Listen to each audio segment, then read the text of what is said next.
Do you walk with a cane? Maybe you walk with a walker.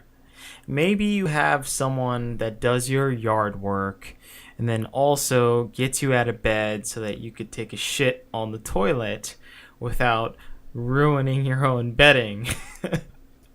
So, I've noticed that there is this long standing question in which a lot of people don't want to ask, and that do orgs hold on to veterans longer than they should? Now, one could say yes and say that maybe some veterans are stealing paychecks, as some people would say, and that they aren't actually good enough to be within the LCS or LCK or whatever region they're in.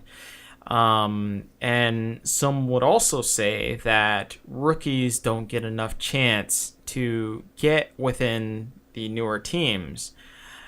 And now we're in an era possibly to where this may be thrown into like a tumultuous affair, because now teams, like I said before previously in other videos, that without relegations, now you have less of a risk to take chances upon these rookie players within the challenger scene, at least within North America, and then in Europe within next year in 2019. So, the whole point though is that do orgs hold on to veterans too long? Now, one of the reasons in which you would hold on to a veteran is because maybe their prestigious name, their social following, their fan base. One big example that I could see would be High, because he was held onto for the longest time. And if you think back within Cloud9, from him going from mid to support to jungle, and he just swapped through all these different roles, but obviously he wasn't very good at jungle. He definitely wasn't good at support, but admittedly, he brought his team to Worlds through the jungle position, through the gauntlet. So he certainly was good enough to be serviceable within the North American region, especially with, like how he brought his team up. But that's not to say that he was objectively good. I don't think he was, but he was incredibly popular, right?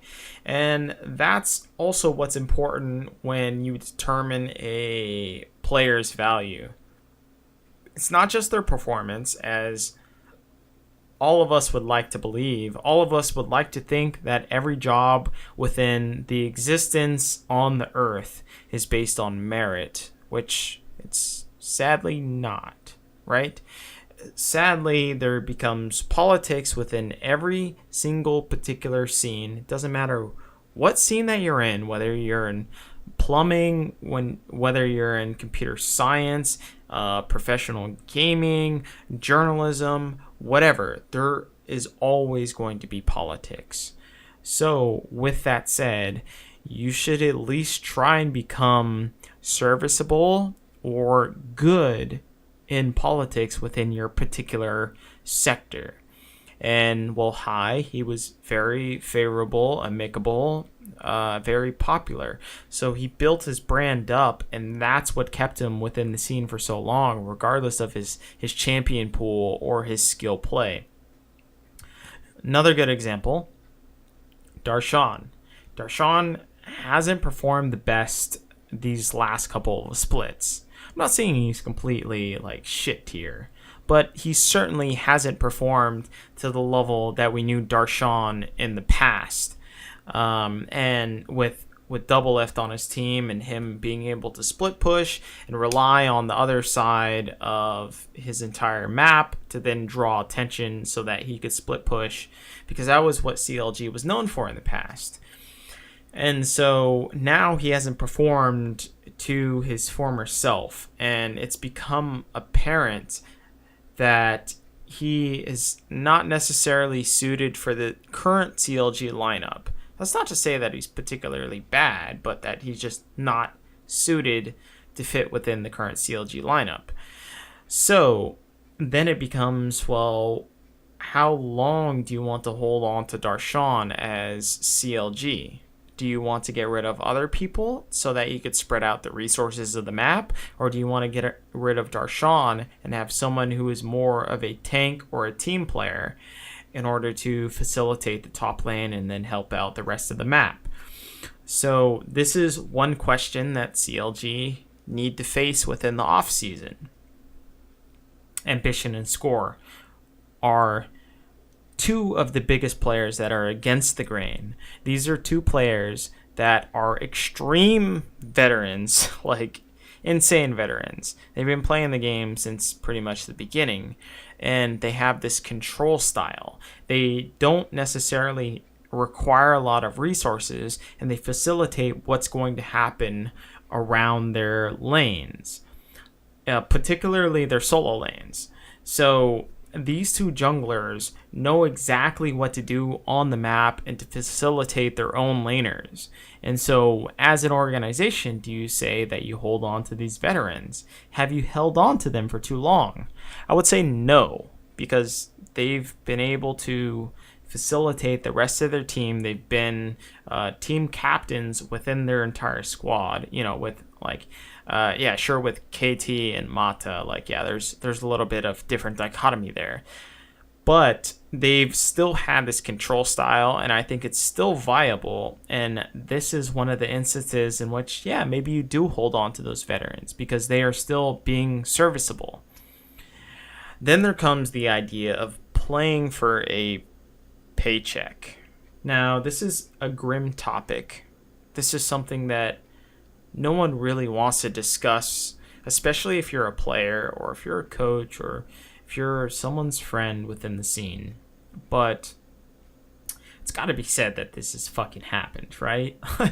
There have been some very bad players that have played for a very long time and yet haven't gotten kicked. And it just seems like they're within the scene. They aren't putting that much effort into the scene, and they're just playing for a paycheck because maybe they think that they don't have the streamer personality.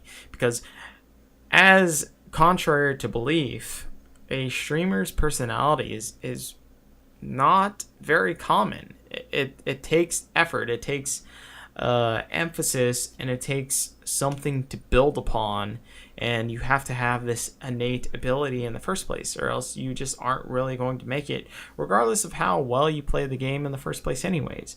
So people that say that any pro player can become a streamer, I think is just inherently wrong. Eventually it's going to come to the point to where no one's going to care too much about your gameplay, but more about your entertainment, which we have seen progress so far. And there have been plenty of high-level pros that haven't succeeded at being a streamer because they just don't have the streamer personality. And then also they don't market themselves too. When they're in the LCS, they haven't streamed a lot, so therefore they don't have that marketability and they don't have that streamer rapport that they have already built up in the fan base and whatnot. So I think that there have been pros that have run the tank out, or there are also pros that have realized they have left more within them. And there are multiple different pros in which separate in these categories. I'll only say the positive ones because I don't want to flame too hard on the motherfuckers that don't. Besides, I think Darshan, I'm going to go ahead and flame his ass. But I think Xmithy and Soaz have proven that they have more left in the tank. That they are some of the best within their entire roles, and it was dependent upon the people that they were placed on within the team, and if they were able to change their play style based upon people within their team. So as was a carry way back in the day, Xmithy, he changed his style to play from top side to now bottom side, and he's become this ultimate control style jungler. So I think it is possible for these old dogs to learn new tricks, and I'm not saying that is not the case, but I think there are plenty of organizations that have held on to veterans for far too long because of their stardom and their star power.